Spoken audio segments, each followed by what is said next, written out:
Welcome to the Harmony Principle podcast. So glad to have you here today. My special guest is Nikki Golly.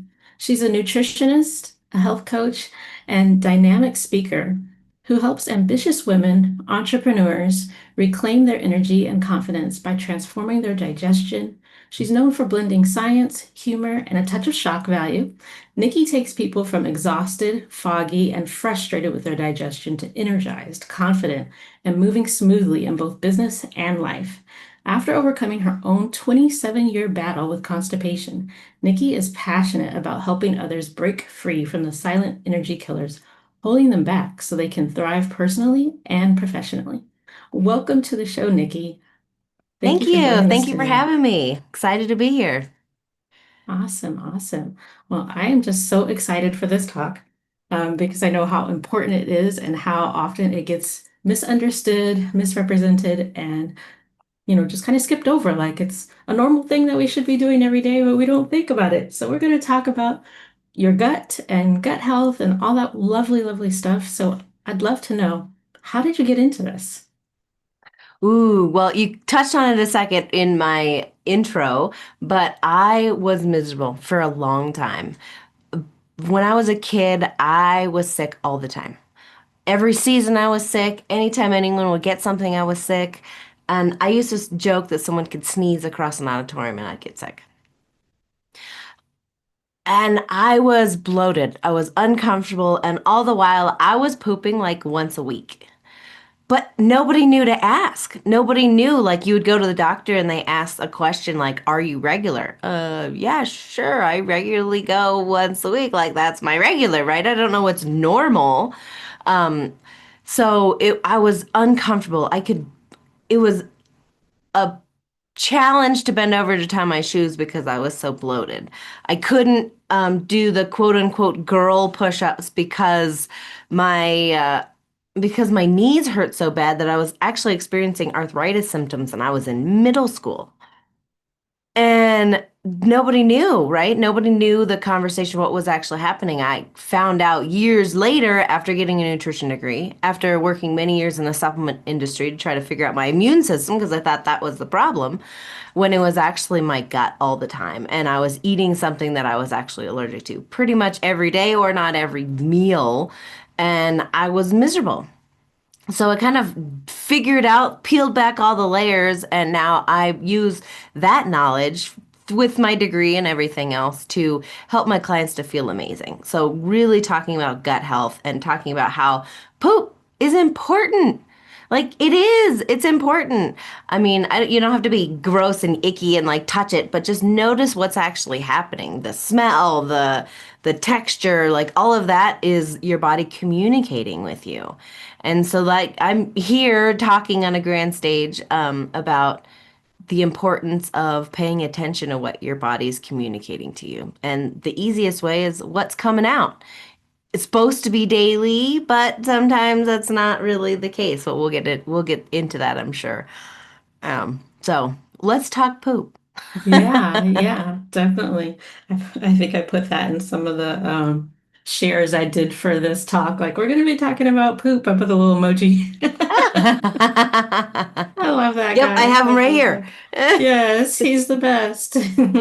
I remember feeling so grateful when I had my kids because I did have a little bit of knowledge on that. So I would ask them, I'm like, when you go poopy, does it look like a little snake? Or what's coming out of you? Checking in with them every now and then. And they're like, Yeah. come out sometimes excited, like, I got snakes, Mom. I got snakes.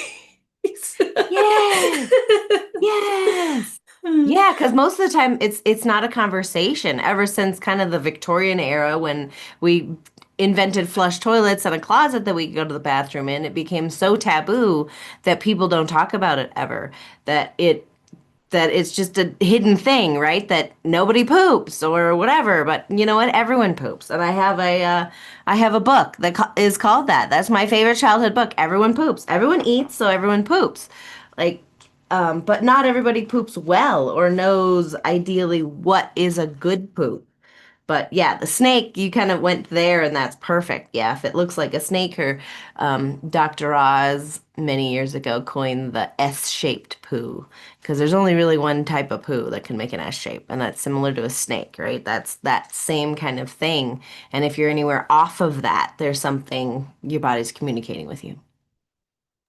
Nice, nice. Yeah, so since we've jumped into the topic, would you like to share some more about what it is we should be looking for as far as our stool is concerned? What are things that maybe could be concerning, and what are things that are like, okay, you're doing fine. Yeah. Well, yeah, anywhere off of that S-shaped. I always say, sorry for the mental picture in advance, everybody, but your poop should resemble soft serve ice cream. It should be easy. It should come out not a challenge, not a struggle. Shouldn't be like anywhere on that rabbit pellets. I would say that doesn't count. That's not a good poop. Um, so really a good poop should, like I said, resemble soft serve ice cream. If you be comfortable, if you're anywhere, and it should happen 2 to 3 times a day, minimally once a day. Once a day to actually have a good bowel movement to clear yourself out. And if you're anywhere off of that, if you're going way more than that, like 4, 5, 6 times a day, that would be more considered diarrhea. Or if you're not going every day, that's considered constipation. So those things are to pay attention to. And then, of course, smell. If your gas can clear a room or the house needs to empty after you use the bathroom, your body's also communicating with air, right? So if you have awful, you're probably likely eating something that your body's allergic to or you're not processing at all if you have a major smell. So that is another communication for sure. So, Interesting, interesting. I didn't know that one about the smell being linked to something that maybe your body's not liking so much. yeah. We always Yep. talk about like asparagus when you pee and stuff like that, but Right. when it comes to the poop, it's like never. I don't remember any ever talking about why the smell is there when it is there.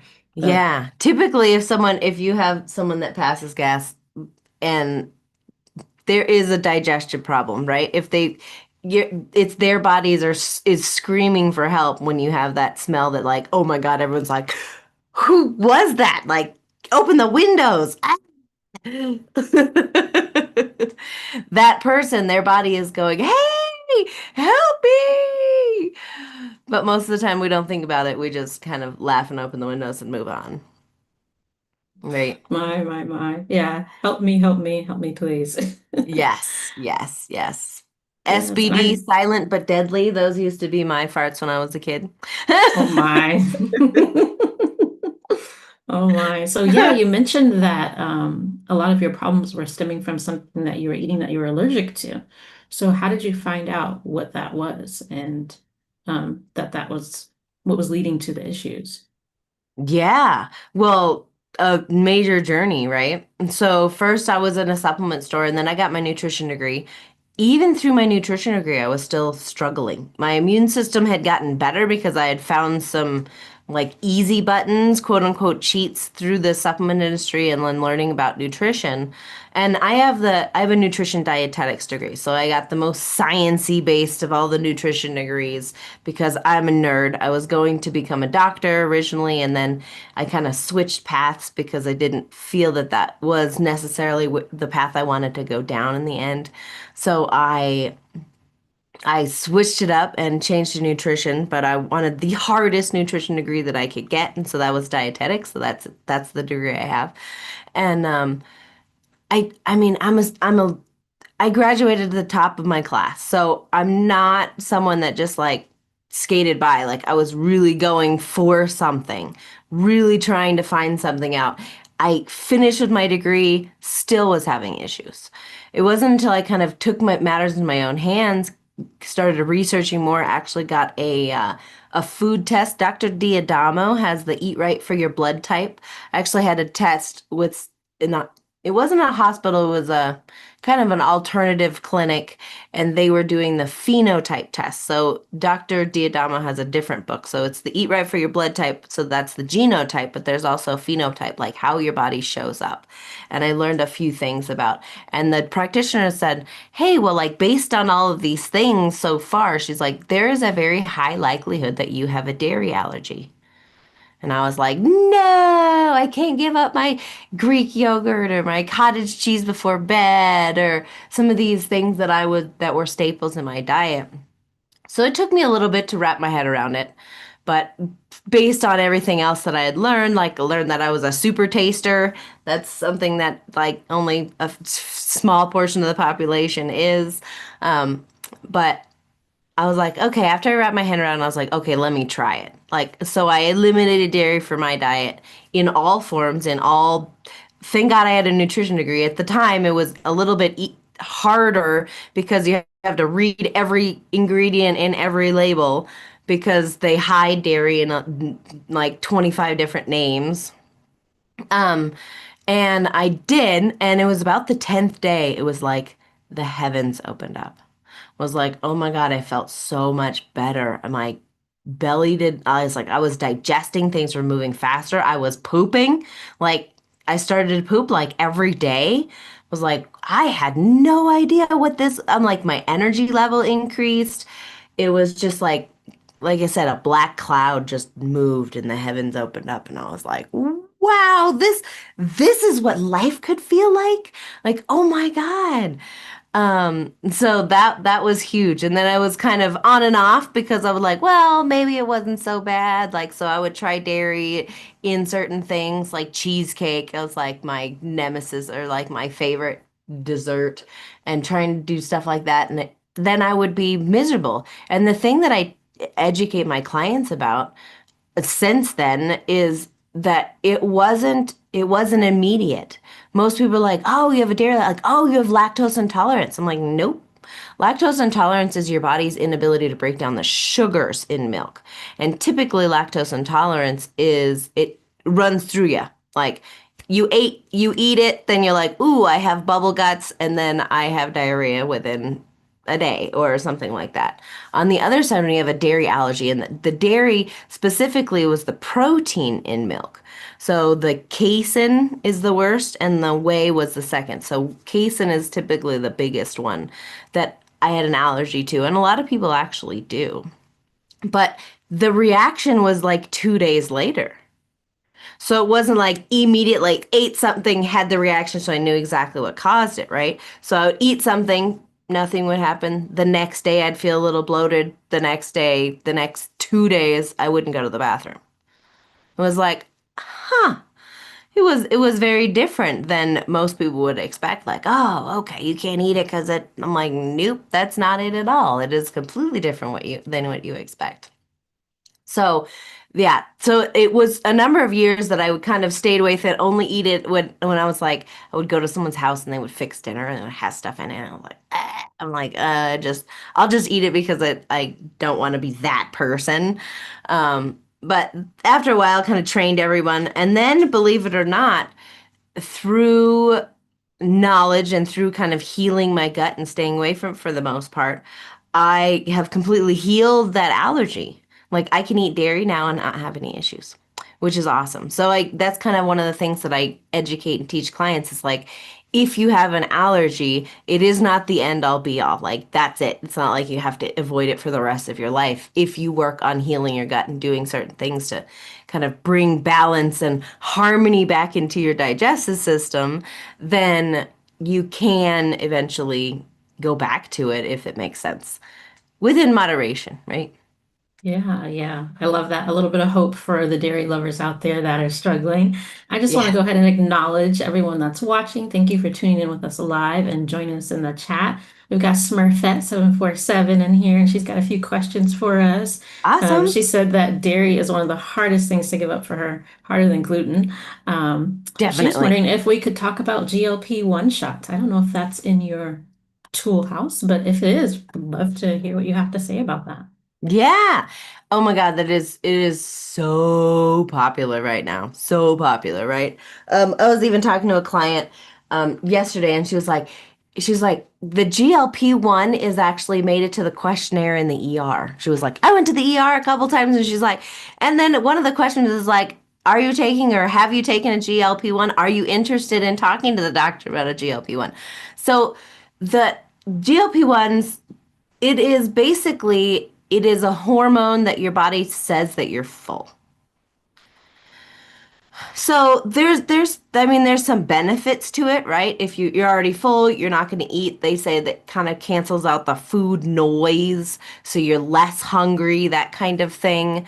It allows you to get rid of things that are probably no longer serving you in your diet. The downside about a GLP-1 that they're not really talking about is that you have to stay on it forever for it to actually make the changes. Because again, it's a hormone that tells you you're full. As soon as that hormone is gone, you're going to be hungry. And our bodies naturally are designed to rebound or be heavy. Like, so you have to actually pay attention to that. So if it's something that you're not eating very much because of a GLP-1 shot, then you have to stay on it forever. And I'm not sure that the repercussions of long-term use of exogenous, which is not in your body. So your body naturally makes GLP-1 when you're full after you eat. But typically in the United States, what we do is we eat so fast that the hormones don't actually reach our brain till we've already overeaten because we shovel it in and we don't chew very fast, or we chew super fast, or don't chew very much and swallow it. Um, Talking about that, chewing is actually one of the first steps in digestion. Like, there are enzymes in your mouth that help break down foods. So when we don't chew it, we kind of slow down the digestion and kind of stop everything up a little bit. But the other thing about GLP-1 that I want to kind of bring light and awareness to is that a common side effect of GLP-1 is constipation. Being someone who suffered with it for a long time, I actually have a couple clients that are on GLP-1s, um, and have experienced constipation, but we've actually rectified it and actually made everything move better, and they start to feel better even though they're not very hungry because they're on a shot. So there's kind of there's not long-term repercussions yet. It's still fairly new, but it is super popular right now. That is something we paying attention to. Yeah, it's almost scary how popular it is right now. Before we got on the call, I was setting up my YouTube and looking at things, and Vanessa Williams showed up, and it was showing her just looking gaunt, like skeleton-like. And I was like, oh my gosh, like she used to be so full and pretty and vivacious, and Yeah. now she's looking like I don't know, Arena Grande skinny. And I was like, whoa, I don't know if that's good for Eh, you. I don't know if that's healthy. Like we have to No, it's have, or we're not. supposed to have fat on our bodies. It's a protective Especially layer. especially as women, right? Your body, if you get below 10% body fat as a woman, your period goes away. Mm-hmm. Yeah. Because your body, like, it's called amenorrhea, so your body will stop having a period because you are unfit to have a child. If your body percentage goes so low, it changes all of that because your hormones don't really work. A lot fat's actually important for us. You know, the study that, okay, so I'm gonna blow your mind really quick, really quick, really quick. The study that they base everything off of that says the BMI, right? The If you're underweight, if you're normal weight, if you're overweight, if you're obese, if you're extremely obese, morbidly obese it's called. But in all of those scales, everything wants to be normal, right? You want to be normal because that's it. But if you actually look at the study, the longevity for people, the healthier the people are, the healthy. So, right, what's health, right? Health is longevity, being alive, being healthy, being kind of vibrant, that kind of thing, and having a long life. If you look at the study, the people that lived the longest were on the higher end of normal, almost overweight, and being underweight was just as bad as morbidly obese. But what do we put on magazines? People that are massively underweight. Man, I had a client a number of years ago who was a model. And I mean, in the model industry, it's like they don't eat anything. They just drink water. Like they have major eating disorders and that kind of stuff so they can be super skinny. And do you know how fast, like, how how quick they die compared to other people? Like, it is actually worse to be skinny than it is to be overweight. Hmm. And Yeah, it's and a shocking. And they lot. don't tell you that. That's the study that they did many, many, many, many years ago actually said that, but they just kind of didn't pay any attention to that. And we were like, Mm. well, no, it's better to be skinny. It's because it's Yeah, prettier. we'll just ignore this part because we like the way you look. We Yeah, we want exactly. to And look at it's you shocking. for as long It as you're is here. But shocking. It is shocking. I yeah. mean, and there is something to be if you are on the morbidly obese side and taking something to kind of get you lower so you can start moving more and you can I mean there is some sense some reason to do maybe a GLP-1 if it makes sense, but for the average everyday person, if you can move, if you can start changing your diet, if you can make little changes, that's way more impactful for your health overall instead of just doing something because it's a fad and it's easy. And of course, all the commercials show you eating super bad stuff, right? I was talking that with a client. She's like, "Oh, I saw this commercial and they're eating pizza and ice cream and donuts and like, oh, we're gonna lose a lot of weight." Like, the whole reason GLP-1s work is that they make you not hungry, so Hmm. you don't eat much.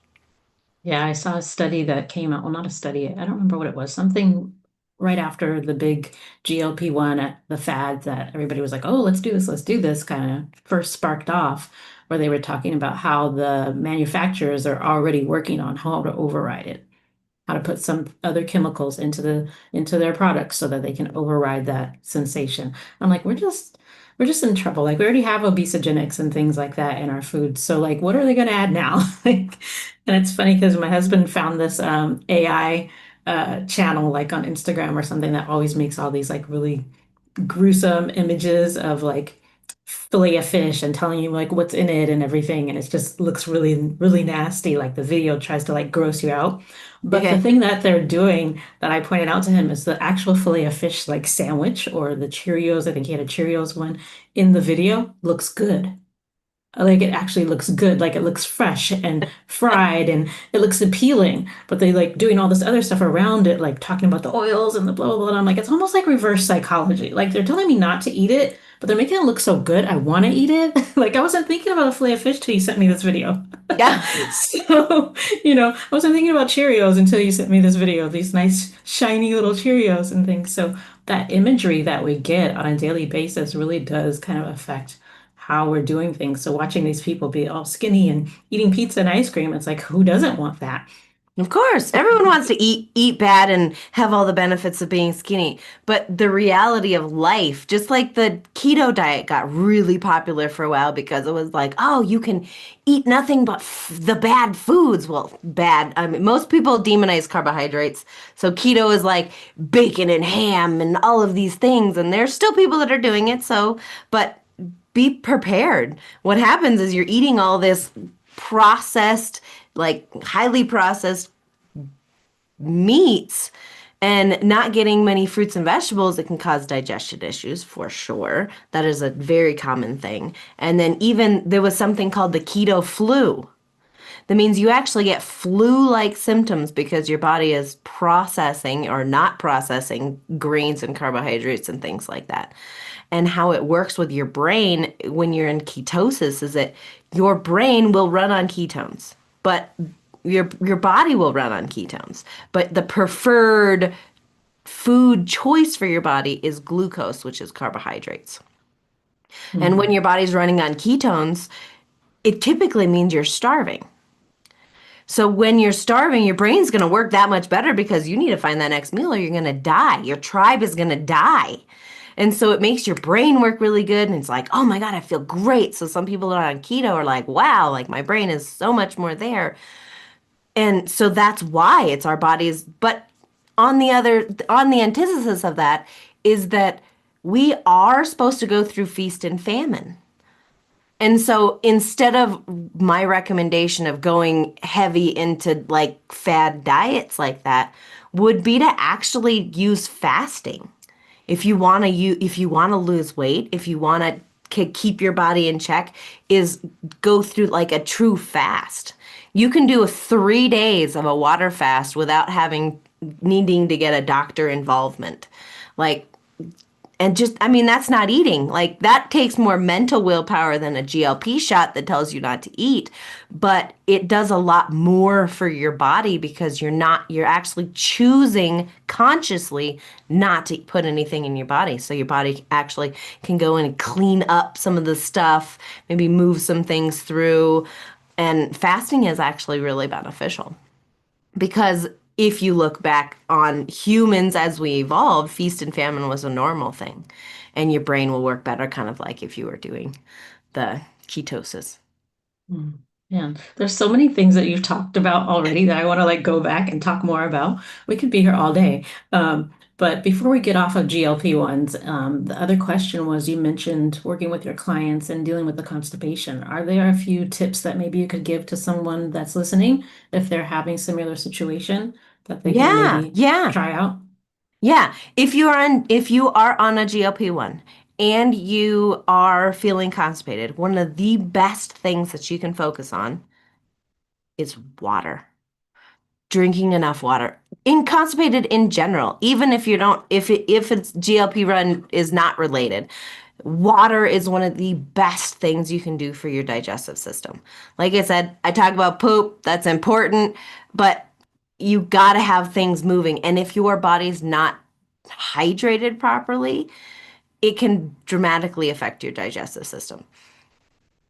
So, like I said, GLP-1s make you not hungry. Typically, people don't drink enough water either. And even without, our bodies are highly reliant on water. We are so much water. We're over 85% water. And the only reason the number is low, that's low, is because of our bones. And I don't know if you're like me, but I actually like that my bones aren't very much water because that makes me be able to stand up straight and have hard bones and that. But everything else, your skin, your organs, your digestive system, your liver, your kidneys, your eyeballs, your like skin in general, like any your blood, all of that is primarily water.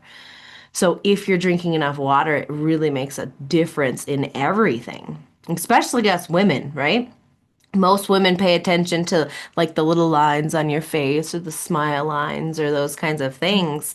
When you are fully hydrated, when you're drinking enough water, your skin, everything kind of plumps up. Think of a grape opposed to a raisin, right? A grape's nice and plump and pretty, and a raisin is kind of shriveled and dehydrated. So the more dehydrated you are, the more shriveled your whole body is. So we think of I point that out because our faces would pay attention to that, but your red blood cells are the same. Your liver, your kidneys, all of those things are more essentially shriveled up instead of plumped up like they could be if you're fully hydrated. So drinking enough water. So what does that actually mean? Water is key, right? So depending on where in the world you are, I'm going to talk in pounds because I'm in the United States. It makes it easy. But taking your body weight. So it changes, right? Because if you're heavier, if you're smaller, it's going to change, which makes it more close to home. Because the old adage of 8 ounce glasses of water, it's easy to be like, oh no, that my husband needs to do that. I don't need to do that or whatever, right? But if you take your body weight, so say you're a 150-pound person. You divide that in half, would be 75 ounces. That's how much water you should drink today. So if you're a 200-pound person, 100 ounces is what you should go for. And I guarantee if you are heavy, then if you focus on trying to drink that much water, then it's going to first overhydrate you. You'll feel like crazy, weird, peeing every 2 seconds for a little while, but it's going to detoxify you.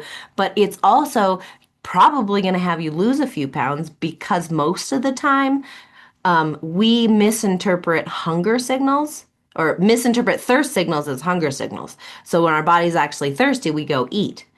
And the fun thing about water is it has no calories.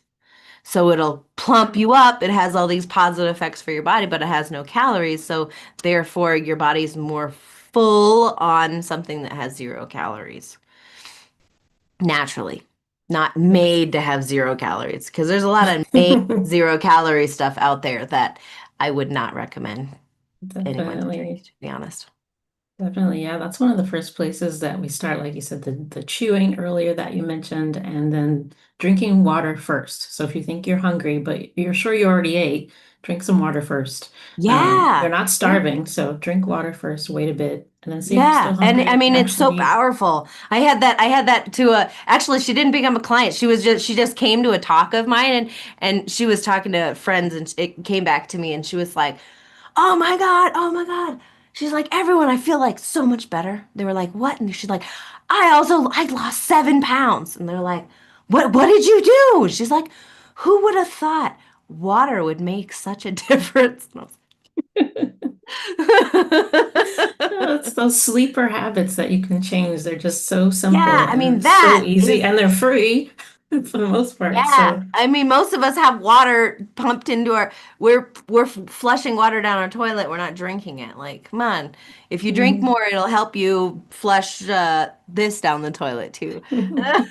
Yeah, I always think though, I wonder if you can speak at all to maybe having too much water as far as like your minerals and all that's concerned. Like I'm always concerned when small people especially want to join the 75 hard and things like that because you know all the water they want you to drink. I'm like, that just seems like a massive amount of water for someone your size. I don't think you want to do that. So 75 hard has you focus on a gallon of water, I believe.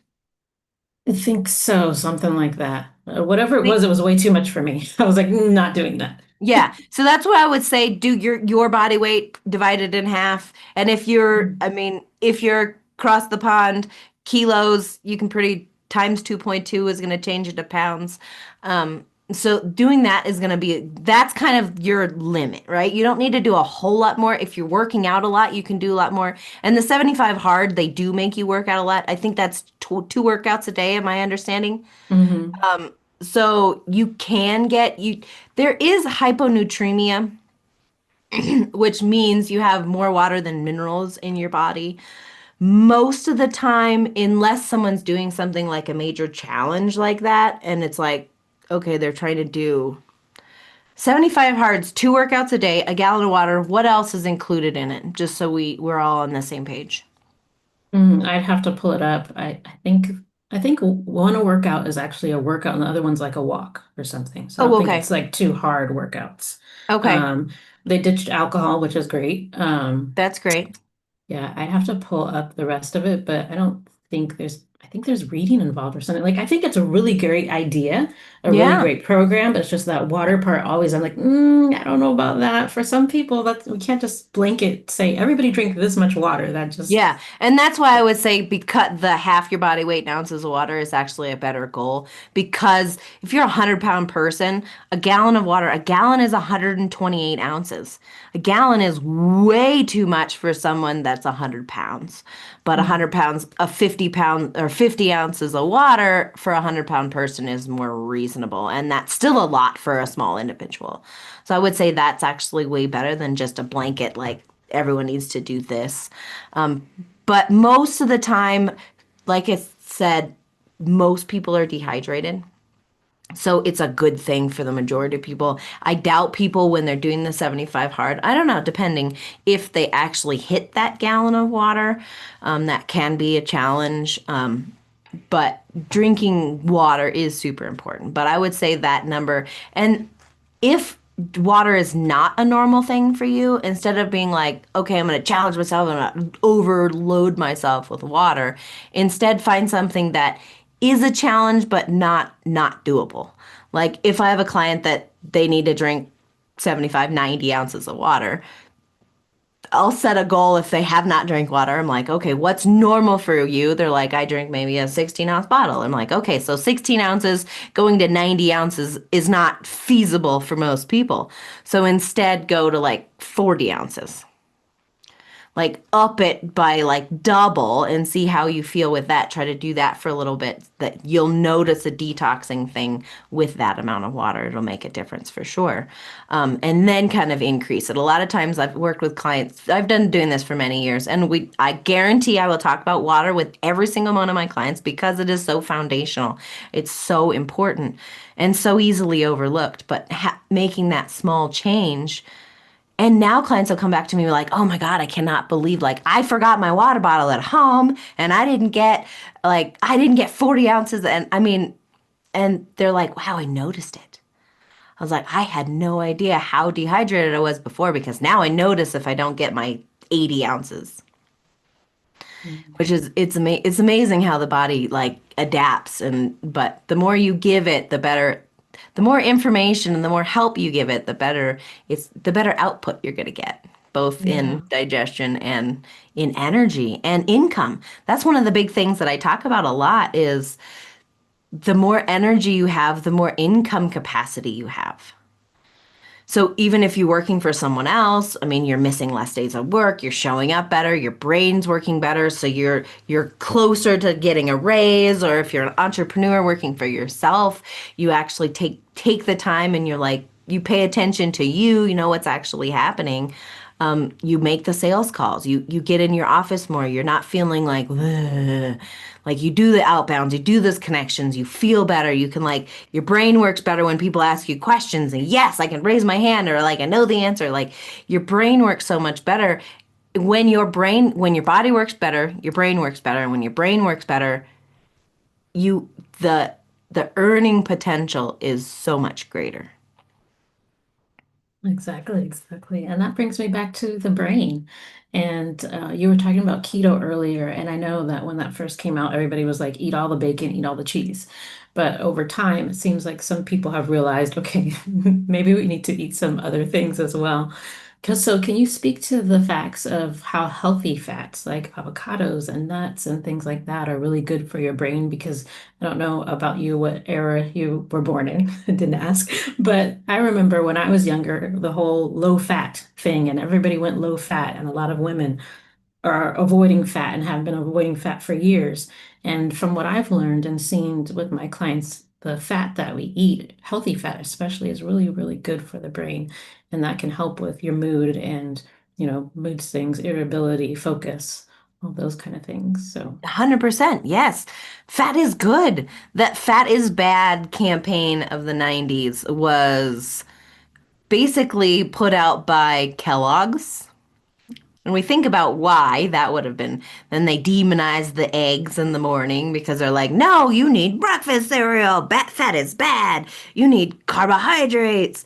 And then we started eating more carbohydrates and they added more stuff to it. And then we started getting fatter and fatter and fatter and fatter as a population. They're like, it's fine. Our pocketbooks, we're lining our pocketbooks really well.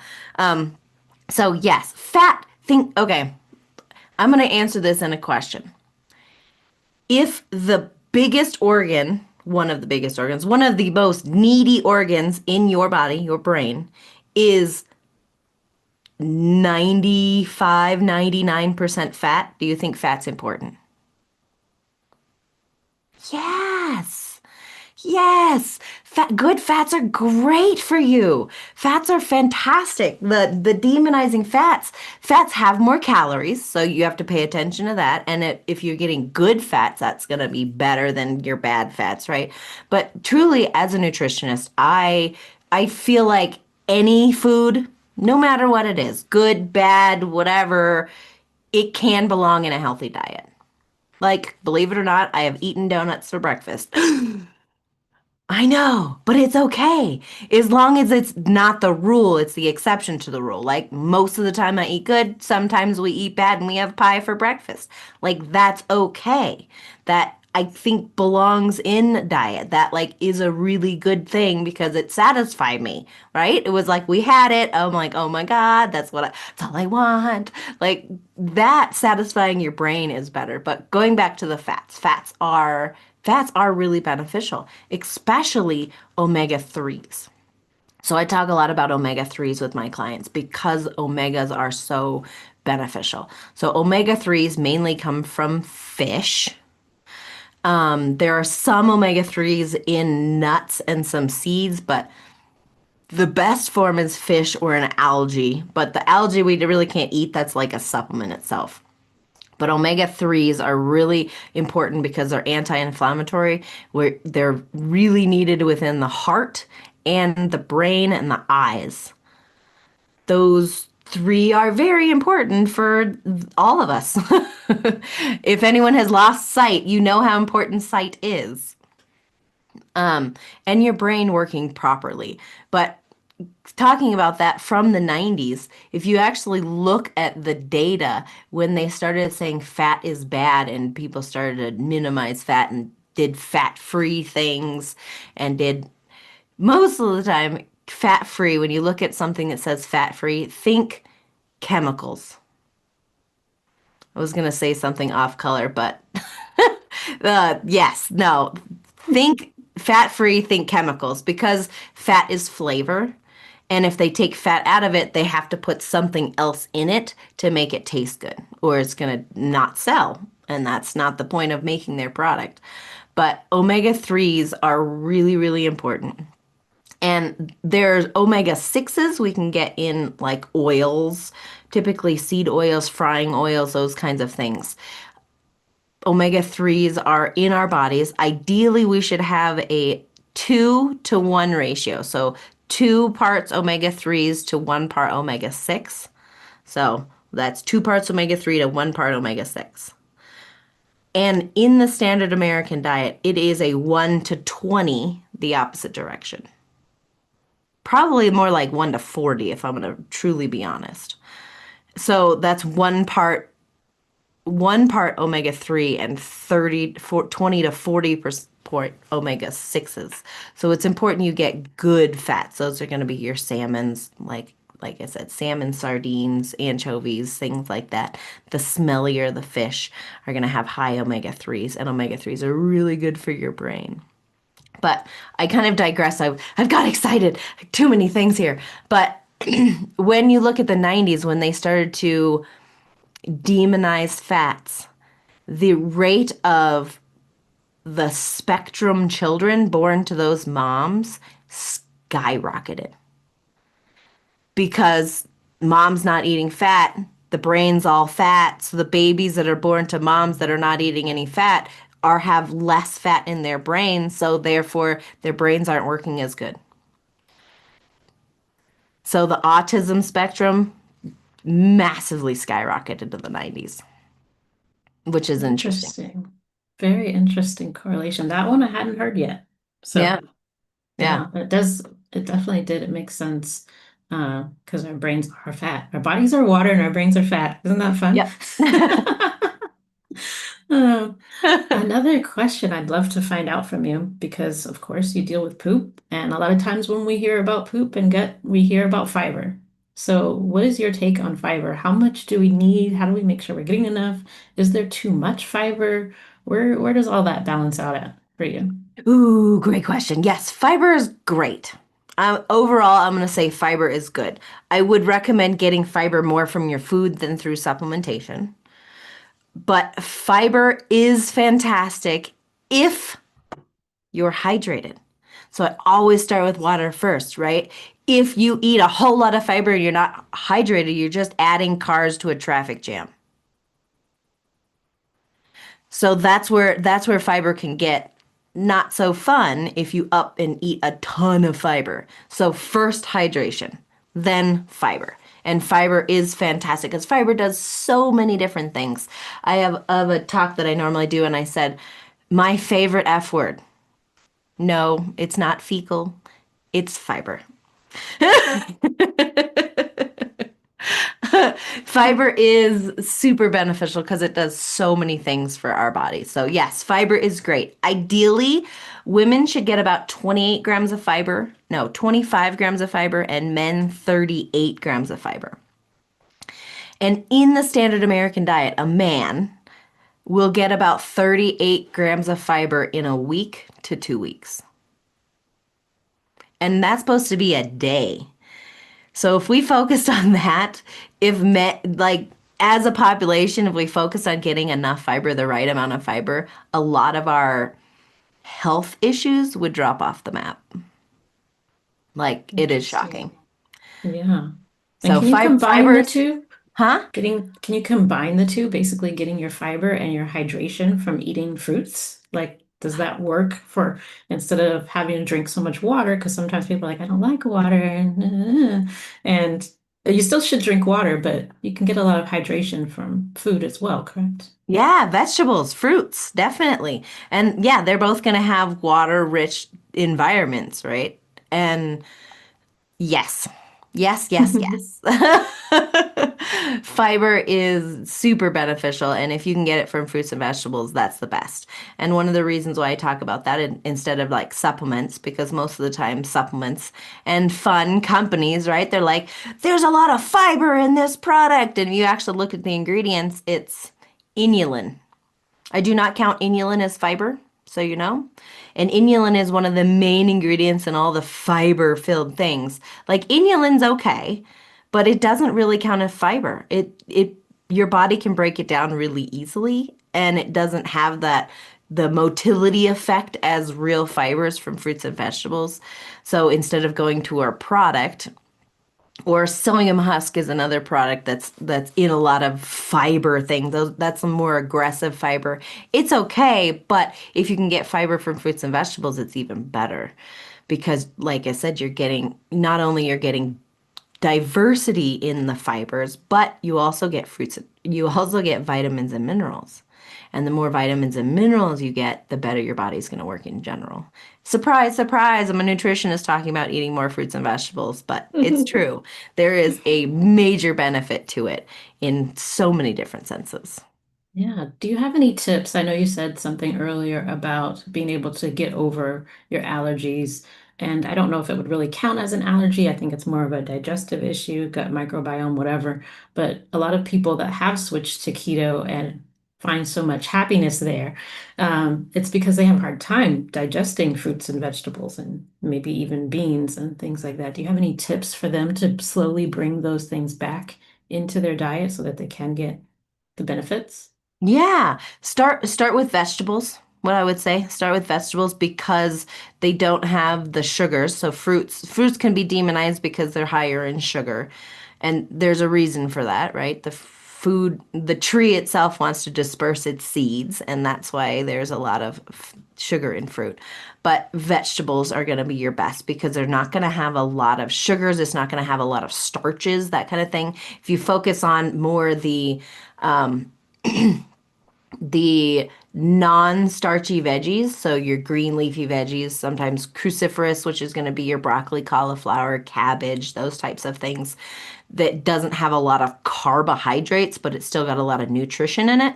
And so those are going to be your best. So you can kind of do a keto diet with adding fruits and vegetables, and your body is going to run so much better.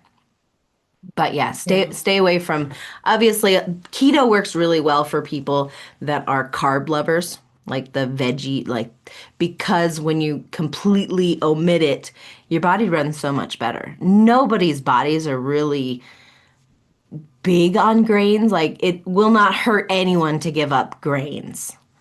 But there is, going back to the Dr. Diadamo that I talked to the very beginning, he talked about that the O blood type is the majority of our population. That is, stands for old. You have an old blood, and O blood types do really good on meat and vegetables. When it comes to the A came about in the agricultural age. And so so A blood types can process, they have more enzyme profiles to break down grains. So if you're an A, you can do grains a little bit easier. And then B kind of gets all muddied up in there, but a little bit more grains, the A and ABs. But if you are an O, meat and vegetables, your body is going to work the best. Yeah, But I love everyone that likes blood type grains. diet. Huh? Yeah, we do. I said, yeah, I love the whole blood type diet. I know I was trying to do like my own little independent study, asking my friends like, hey, what kind of food do you eat and what blood type are you? Because I wanted to see if the people that were I forgot which blood type it is, but the ones that are more prone to be able to be a vegetarian or something Yeah. like that, to see if my friends that were vegetarians were actually that blood type. Because I tried Yeah. going vegan and I almost died because I'm O. I was like, I Yeah. need meat. Yeah. My body wants beef. Sorry, guys. Yeah. Yeah. Yeah. It's true. It's true. But yeah, typically the vegetarians or vegans that if they have an A or AB blood type, that's going to be their body can do it a lot easier than O's. We start seeing more health repercussions in O's that are vegan for a long period of time. You can do it for a couple years, 5 years, and be fine. But typically after that, you'll start to see things that the body is like not favorable. Yeah, I don't even think I made it that long. My iron levels just tanked so Ah, badly. Yeah, the doctor was like, if you were pregnant, I would have to hospitalize you right now, but you're not. wow. So it Wow. was bad. But Yee. Yeah, it's a fun experiment though. I mean, I'm all for doing all the things. I mean, I oh, think whatever makes sense for people, even if it's GLP-1, right? Like I said, I have a client that's granted she came to me already on the GLP-1, um, but sometimes it makes sense. But overall, I think going to the foundation first is something that you don't have to change. That's the thing that I do forever for myself and for my clients is really focusing on the foundational things that haven't changed for eons. If you focus on that stuff, there is nothing major you have to change, but your health gets better, your parameters get better, you can lose weight, your brain works better, you have more energy, you make more money, right? There's all of those things if you really work on the foundations of things that have been around for a long time instead of the newest fad. And that stuff, it really works because everything that I want to do is I want it to be sustainable forever. And to work with someone who's, I mean, what I talk mostly to women in middle age, like that's my main population, but everything that I talk about can work for a 5-year-old kid and for a 95-year-old person. Like everything, if you work on foundational stuff, it works for everyone. mm. We are running out of time, and you made me think of another question that I really want to ask. So we might not get too much to harmony today because I have to ask.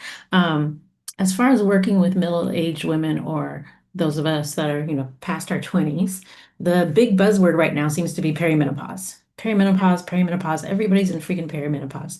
Personally, I'm wondering, do you feel like there really is this HRT epidemic that people need to get HRT hormone therapy replacement? Or can they just make simple changes to their lifestyle and their diet that may help their hormones come back online?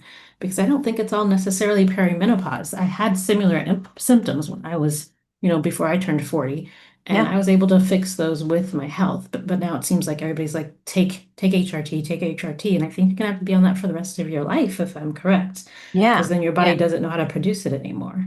Yeah. So do you So have any info I'm on going that? to answer that question in the science of what's actually happening, right?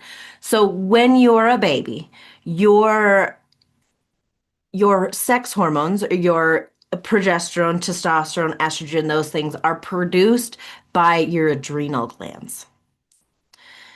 And then when you hit puberty, it changes. The adrenals go, great. So, and it sends over to your sex hormones. So, your sex organs. So, that's going to be your ovaries, your uterus, your testes, if you're a man, it sends it over there. So, what happens in menopause or perimenopause, like it's coming, that kind of thing, right? What happens is your sex hormones or your sex organs say, hey, I did my job. Like the primary type of my job was when you could have children. When that is over, your body goes, those organs go, great, did my job, woohoo, go me. All right, time for you to take the responsibility back. Adrenals. But what do we live on? We live on stress. We live on coffee. We live on go, go, go, go, go, go. All of those things deplete your adrenals. So what happens? Your adrenals go, no, I'm overloaded. I can't handle one more thing. Don't give that back to me. And then we start to have all these reactions. We have hormones go crazy. We have personalities go crazy. You have hot flashes. All of these things are because your body is going, I can't. Your adrenals are going, I can't handle anymore. Please don't give me one more thing to do. And your sex organs go, too bad. I already did my job. So therefore, this is this war that's actually happening inside your body because we're so stressed out. But if you look at old populations and populations that aren't go, go, go, go, go, they're not living on coffee, those kind of things, they don't even have a word for menopause because it doesn't happen. It's just a normal transition that goes back. That, like, okay, yeah, your body gets older, and yes, your adrenals don't produce as much sex hormones as your sex organs did because that was their primary job and function. So it does change things, but then of course it also, the progesterone and estrogen and all that kind of gives you the rosier color and keeps your skin more plumped up and those kinds of things. So that's where the HRT, it's helpful, and it helps with the vanity piece of like, hey, I want to stay young forever. So it's kind of a double-edged sword when it comes to that. But the hormone of actually what's happening in your body, no, you don't need an HRT. That's a normal transition with your body. It goes up and then goes back down. But the other side of it is like, hey, I have a partner that his libido's high and I want to stay plump and full and have all these experiences, then there is sometimes that are beneficial for that. But as far as the hormones on what your body actually needs, not really. I hope that answers your question. Yeah. Long-winded way to answer your question, but No, that was a great description, and it made perfect sense because when I was having my issues when I was younger, that was one of the things that someone told me to look up because I kept going to all these different summits. I was all over the place, like, what is wrong with me? Because the doctors weren't able to diagnose me. They kept saying, you're fine, your hormones are fine, everything's fine. I'm like, I don't feel fine. And this was at the same time when my iron was super low. yeah. Um, and I ended up having someone in a summit, they were like, go look up adrenal fatigue. And when I did, I found the guy that I guess was kind of like the pioneer of this concept, wrote a whole book on it. And he was like, you need to go to bed at 9 o'clock at night and wake up at 5 a.m. and do all these things. Look at the sun. And I was like, whatever, I'm tired. I will do anything. Yeah. And so I did do all of the things that he suggested. And then I was lucky enough to find a functional medicine doctor. And he was like, yeah, your hormones are out of whack and I can give you HRT. And I was like, I don't really want to be on a medication, for the rest of my life. And so I did do, like you're saying, like the stress relief and release and the meditation and just changing how you're functioning, not drinking so much coffee and green tea and it's Right? changed. It all went away. Like all the symptoms are gone and I'm almost 50 now. And I don't feel Yeah. like I'm in perimenopause or like my Yeah. skin is like dying or I'm not, I feel vibrant. I feel alive. I'm not having Yeah. hot flashes. So, that was just one of those things I wanted to get into for women that are watching this because I know a lot of times you get this thing where you're not getting the help you need and then you finally get the help and you're like, well, give it to me, give me everything, just solve my problem. But, know that there's other options out there that it might not be that you need to be on a medication for the rest of your life. But Yeah. man, we went through the whole hour and I'm like, no, I still have more I want to talk to Nikki about. We're gonna have to do a whole nother one. That sounds good. Sounds good. Yes, Yeah. I'm a giver. I like to talk and we had some great questions, things that I don't get to normally talk about. So Yeah. excited that we did. Yeah. So thank you so much for being with me. I know that you have babies to take care of, so I won't keep you longer. And thank you to everyone that watched us live and joined us in the chat. And we look forward to seeing you again next Friday at 9 a.m. for the Harmony Principle podcast.